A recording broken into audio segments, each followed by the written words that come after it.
बिस्मिल्लाहिर्रहमानिर्रहीम। अस्सलामुअलैकुम। Health wise में आप सबको खुश आमदीद। दोस्तों, मैं हूं मोहम्मद इमरान और आज की इस वीडियो में हम बात करेंगे वीनोफर इंजेक्शन के बारे में।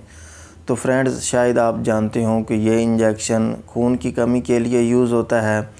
तो आज की इस वीडियो में हम देखेंगे कि इसमें कौन सा एक्टिव इंग्रेडिएंट पाया जाता है, मार्केट में इसके और कौन से ब्रांड्स मिलते हैं, इसके यूजेस क्या हैं, ख़ास तौर पर प्रेगनेंसी में इसे क्यों यूज़ किया जाता है, इसकी डोज़ क्या है, इसके साइड इफ़ेक्ट्स क्या हैं और इसकी कंट्रा इंडिकेशंस क्या हैं, मतलब कौन से पेशेंट इसे इस्तेमाल नहीं कर सकते।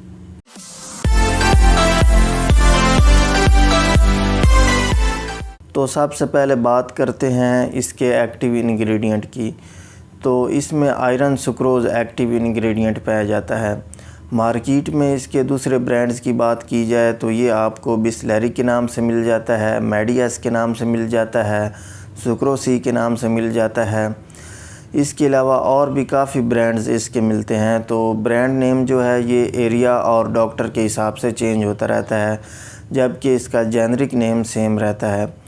तो इनकी प्राइस को कंपेयर किया जाए तो इनमें वीनोफर जो है ये सबसे महंगा इंजेक्शन है, जबकि दूसरे इंजेक्शन जो हैं ये इसकी निस्बत बहुत ज़्यादा सस्ते हैं। अब बात करते हैं इसके यूजेस की।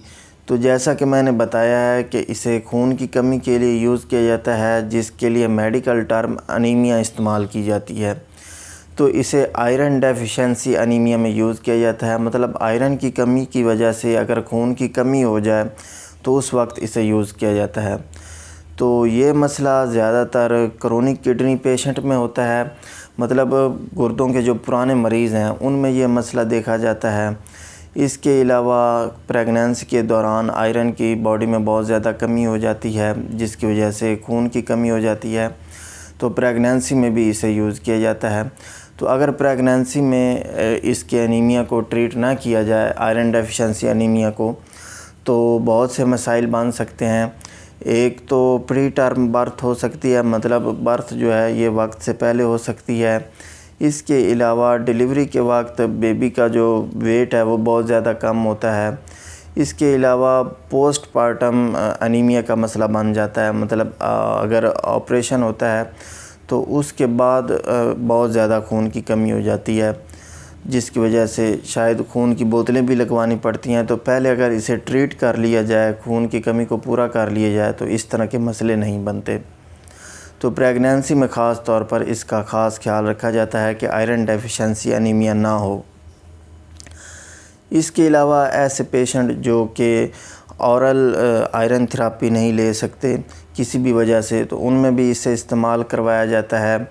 ऐसे पेशेंट जिनको इन्फ्लेमेटरी बाउल डिजीज़ हो, मतलब उनको आंतों में और स्टमक में ऐसा मसला हो जिसकी वजह से आयरन जो है ये एब्ज़ॉर्ब ना हो सकती हो, ब्लड में ना जा सकती हो, तो इस तरह के पेशेंट में भी इसे इस्तेमाल किया जाता है। अब बात करते हैं इसकी डोज़ की। तो डोज़ बताने से पहले मैं आपको इसकी स्ट्रेंथ बता दूं।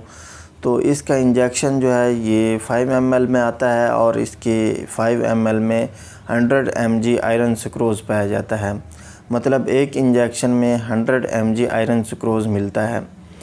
तो डोज़ की बात की जाए तो डोज़ डिपेंड करती है पेशेंट की कंडीशन पर कि आप कौन सी कंडीशन में पेशेंट को प्रेस्क्राइब कर रहे हैं। तो डॉक्टर पेशेंट की कंडीशन को देखते हुए इसकी डोज़ को प्रेस्क्राइब करते हैं। तो अमूमन जो इसकी डोज़ इस्तेमाल करवाई जाती है वो 100 से लेकर 200 mg हफ़्ते में 3 मरतबा इस्तेमाल करवाई जा सकती है, वो भी पेशेंट की कंडीशन को देखते हुए। तरीका इस्तेमाल की बात की जाए तो इसे डायरेक्ट भी इंजेक्ट किया जा सकता है और इसे ड्रिप के ज़रिए भी लगवाया जा सकता है। तो इसे नॉर्मल सलाइन के साथ मिक्स करना होता है। तो एक इंजेक्शन को, मतलब 5 ml को 100 ml में मिक्स करना होता है। तो जैसे जैसे आप इसकी इंजेक्शन को बढ़ाते जाते हैं, 100 ml आपने नॉर्मल सलाइन को बढ़ाते जाना है। प्रेगनेंसी में इसकी डोज़ की बात की जाए तो प्रेगनेंसी में पहले पेशेंट की HB चेक करवाई जाती है। तो HB लेवल को देखते हुए इसकी डोज़ को प्रेस्क्राइब किया जाता है। तो इसकी जो अमूमन डोज़ जो है वो 100 mg या 200 mg डोज़ प्रेगनेंसी में लगाई जाती है, तरीका इस्तेमाल ये है कि आपने इसका एक इंजेक्शन जो है ये 100 ml नॉर्मल सलाइन में मिक्स करना होता है और इन्फ्यूज़ करना होता है, इन्फ्यूजन के ज़रिए लगाना होता है, जबकि 200 mg 200 ml नॉर्मल सलाइन में मिक्स करके लगाना होता है। तो टाइम की बात की जाए तो 100 ml 15 मिनट में कम अज़ कम और 200 ml 30 मिनट में कम अज़ कम लगाना होता है। बात करते हैं इसकी प्रिकॉशंस की, मतलब इसे लगाते वक्त आपको किन बातों का पता होना चाहिए और किन बातों का आपने ख्याल रखना है। तो सबसे पहले तो आपने इसे घर पे नहीं लगाना, आपने हमेशा इसे डॉक्टर की सुपरविजन में हॉस्पिटल में या क्लिनिक पे लगवाना है।